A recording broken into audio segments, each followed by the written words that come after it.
In today's video, we're going to dive in to find out how to verify your identity when opening up a live account using proof of identity and proof of address. The screen you see right now is where you upload your proof of identity POI or proof of address POA. Let's talk about proof of identity. When it comes to establishing who you are, official documents like passports and driver's licenses are key. These documents typically contain crucial information such as your name, date of birth, and a unique identification number. They are issued by government authorities and are widely accepted as proof of identity. Now, let's move on to proof of address. This is the documentation that verifies where you live.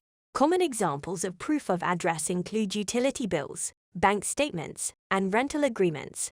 These documents serve as evidence that you reside at a particular location. That wraps up our video on proof of identity and proof of address. We hope you found this information helpful and informative.